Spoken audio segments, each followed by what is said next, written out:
Hello everybody, this is Hammer Striker here. A couple weeks ago you saw our first look on the brand new SCCY DVG-1. Please don't forget to check out our website. Go to our affiliates page. You'll find discount codes for things like Mantis X and Core belts. You'll find a link that you can sign up for Big Daddy Unlimited. They actually have things in stock and usually at a lower price than other places. Link to that cool little bore light that we use for lighting up the barrels. Use those links. It will often save you money, never will cost you any additional money, and helps the channel. Thank you. And at the time we said we were going to get to the range, and we did just that.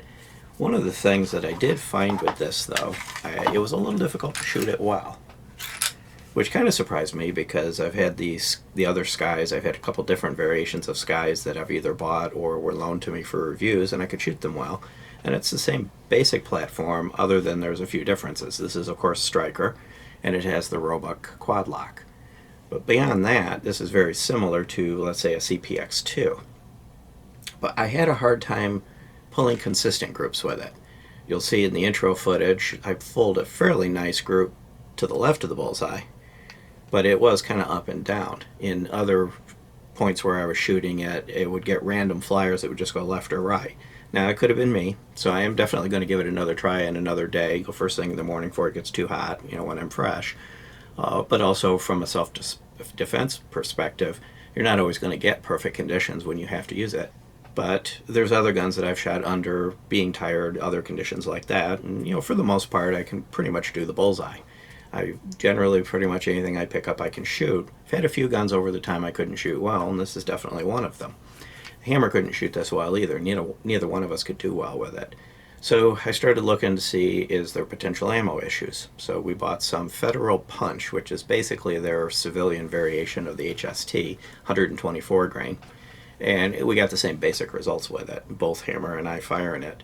The only thing I could notice from a mechanical point of view, it does have the quad lock, which theoretically improves stability and locks the barrel up tighter.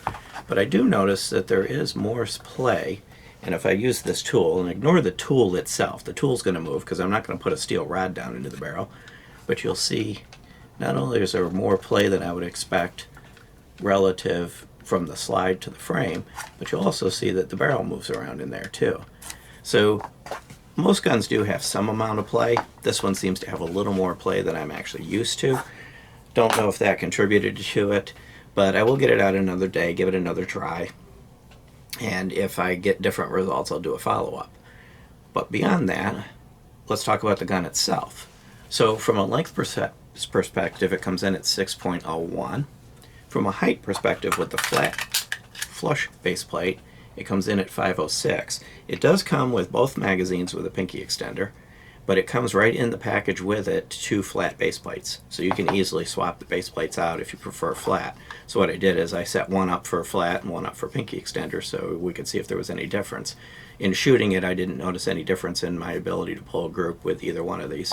And it is a 2-finger grip, 3-finger if you have the pinky extender magazine in there. And depending on your grip, that can make a difference. And it is 1 inch thick. So it's not a very big gun. In fact, the small, micro, compact, high capacity thing that's all the rage, things like the Shield Plus and P365, this barely doesn't make it into that category. It's just a little longer and a little taller than what would be considered the cutoff for this.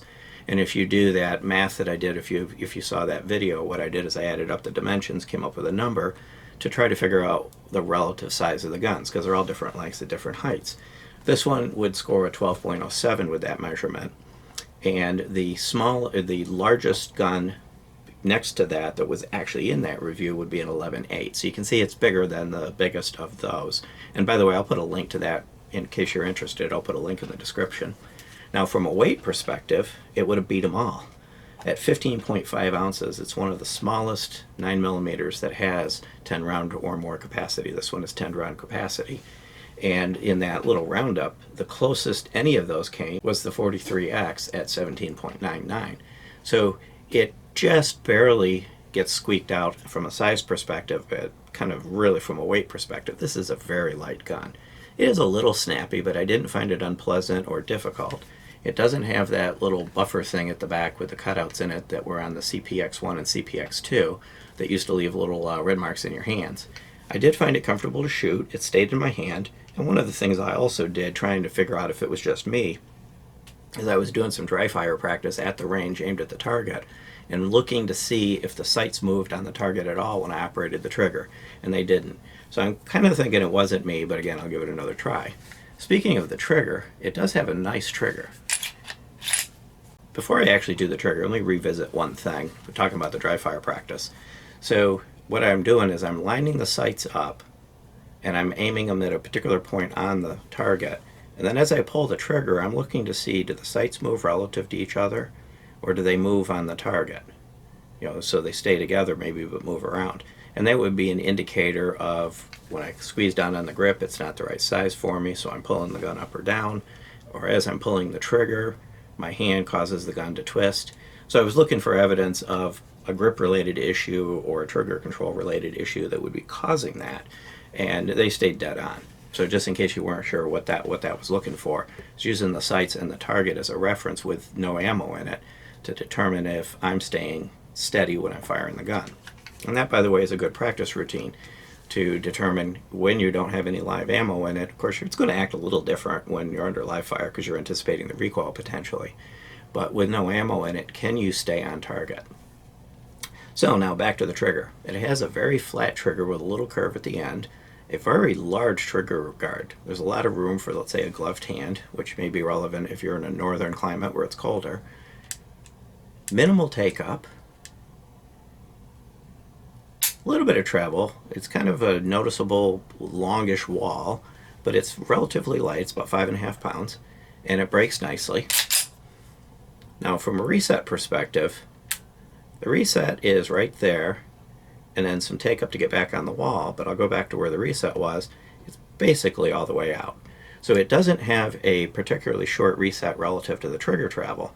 However, the overall trigger travel isn't that long to begin with. Unlike many of the predecessors, which were double action only, where the trigger went from, let's say, about here to here, you actually have relatively short trigger pull. If you go from here, if you go all the way out, the take-up, and then the break at the back, you can see how far it travels. But generally, you don't count the take-up because most people are going to put their finger on the trigger and they're going to take the take-up up. So if you eliminate that and put my nail here, you can see the overall trigger travel is actually quite short. So despite the fact that the reset doesn't shorten it much, overall, it's a short trigger to begin with. Now, one thing you will note, like most striker-fired guns, there is no restrike capability. That is something you do give up that the CPX-1, CPX-2 hammer-fired guns did have. However, very, very few striker guns have restrike. The Tauruses are among the exceptions to that tend to have that, and even some of their latest models have foregone that feature. The sights on this are quite nice when they're positioned correctly. When this gun first arrived, the rear sight was way over here. So I had to get out the sight pusher and relocate the sight. And actually, before I started pushing, I did loosen the screw and found that with a little bit of force, I was able to move it with my hands. So right out of the box, I did have to recenter the sight on this. Now, just for clarity, I did order this online from a gun store that got good reviews, and it did appear not to be used or in any way abused. So I can't tell for sure if it came from the factory that way or if it was messed with by the gun store, but in all likelihood it came from the factory that way. And I did correct it before I took it to the range. So that was easy enough to do, but I shouldn't have to do that. So I would say if you get one of these, or really any gun, if you order online, inspect it at your FFL before you take possession of it, and if there's a defect, determine if it's a defect you're willing to deal with. Moving a sight's a defect I can easily fix, even if I had to use a pusher, but not everybody would be able to do that. And the front sight uses a screw that holds it in place. The front sight was locked in. But getting past the issue that was present with the sight, they're very nice, easy to see, clear 3-dot sights. It is a little bit difficult to see a little bit of target on either side, but overall I found the sights were relatively easy to see. I didn't have any reason why the sights would prevent me from pulling a tight group. This one does not have a thumb safety. It does have the internal firing pin, block, and drop safeties that you've come accustomed to on striker guns in this category, or actually all modern striker guns for that matter. Overall, at $299 for this one and $399 for the red dot version, which has a plate on here, It's actually a reasonably priced gun with good capacity, good ergonomics, light, if it were only easy to shoot well. Disassembling on this is not difficult, but it does require a tool. So you start by locking it back, and you have to pry this out. You can use a fingernail, but you might tear it up. You could use a spent case. I'm going to use this plastic tool. I'm going to use this end of it. Just don't use a screwdriver, because of course you don't want to scratch up your case or your slide. But you want to slide up underneath, there's a little lip, and you just pull it forward. And once you pull it forward, you can pull it out. And this retains the barrel. Now, as you move, you want to move the barrel back into it so that when you close it, the barrel can go up into the cutout, otherwise you won't be able to get it closed. So you do need to move the barrel back, and then you close it, pull the trigger, and it'll come right apart. So since I've got the frame here, frame has quite a bit of reinforcement here, and this sort of is a guide for the recoil spring to sit in to stay positioned. That may or may not be part of the quad lock capability. What is definitely part of the quad lock capability is this little tray down here. And what that's designed is at the bottom of the barrel, and I'll show you that when I get the barrel out of the slide, slides forward into that and gets pressed up against this ramp here at the front when it's closed. So it's being locked in multiple points, and the concept is to have a repeatable positioning of the barrel, because that's what it's all about. It's not so much can you hold the barrel tight, is does the gun, when it closes, put the barrel in the exact same spot every time, because then that's how it's going to position it relative to the sights, which is going to be relative to where you're aiming. It has nice full-length rails. Did notice a little early wear on the finish on the rails, which wasn't present when I got the gun, which is one of the reasons that I have to believe that it was not used. It hadn't been abused, resulting in the sight being moved. But overall, it seems to be well constructed in here. Now, if I go to the slide, take the barrel out, it has a 3.1-inch barrel. And there's a little bit of wear on it already from firing it, but that's normal. Most guns will get some barrel wear. Stainless steel. Seems to be decent machining on the rifling. Nice and clean. I do notice when I push a patch through it, it's a little bit draggier than normal. So there may be a little roughness in there, but overall I didn't see any issue with the rifling or the construction of the barrel. And the feed ramp is kind of machine polished. So it's not a mirror finish, but it is polished up. And I didn't see any ammo sensitivity. This thing ran from the first round I put in it till we were done. It functioned correctly. Dual captive recoil spring. Now let's go back to the frame with this barrel, and then I'll talk about the slide. If the barrel would sit here and would push forward when it's locked up, and of course you'd have downward pressure on it from sitting into the slide, so the combined pressure of being pushed forward, locked into that channel, which has a little bit of a U at the end of it, interfacing with these lugs, and the angle of these lugs to fit into that well, is what's giving you that quad lock. Theoretically, it basically becomes a fixed barrel when it's closed, and it should be a repeatable positioning of the barrel. So I don't think that the quad lock is causing it to me to have difficulty shooting it well. Possibly the slide movement is interfering with that, its ability to do the job well. Slide is pretty mundane for what you're used to in striker fired slides. Not a lot going on in there. Drop safety plunger here, sear hook there. Overall, it's well machined, nice and clean. It's a well done gun. Put the barrel back in, put the recoil spring back in. Now it is important, just like any of them, to make sure you get the recoil spring centered and all the way down. Otherwise you will have difficulty putting it back together. Now putting it back together can be a bit twitchy, so really twitchy if you do it backwards. But what you're going to do is you're going to bring it back and you're going to lock it back, and now the barrel is free. You need to pull the barrel forward, and it has to come all the way forward to expose the hooks. Now in this case it didn't work properly, so I close it and then I'll lock it again. And I should be able to pull the barrel forward to the point where you can see the hooks through here. It's not coming far enough forward, so I may not have gotten the recoil spring positioned correctly. So I'm not going to run you through spending forever trying to figure that out. Basically, I'm going to take it back apart. I'm going to make sure I got the recoil spring positioned correctly, and then I'll resume with it in the proper position. I did end up giving it one last bit harder pull off camera, and it slid forward. So you can see now what I was trying to show you is that that's too far back. that is one of the front hooks of the barrel.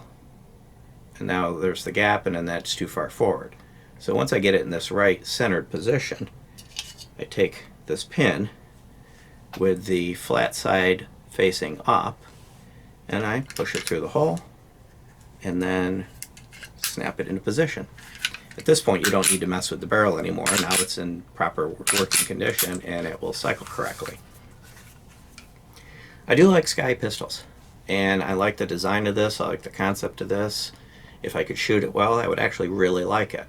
And there's a lot of coolness, a lot of features, and a really decent machining for the price point this gun is at.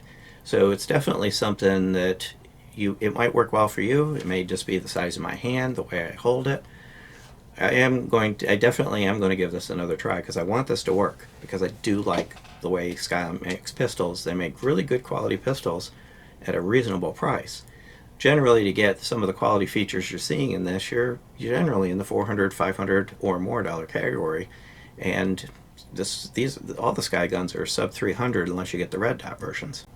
Beyond that, if you like our videos, please give us a thumbs up, share, subscribe, click that bell up there to be notified if you do. Check us out on Facebook, Patreon, Instagram, Twitter, and everywhere. And thank you.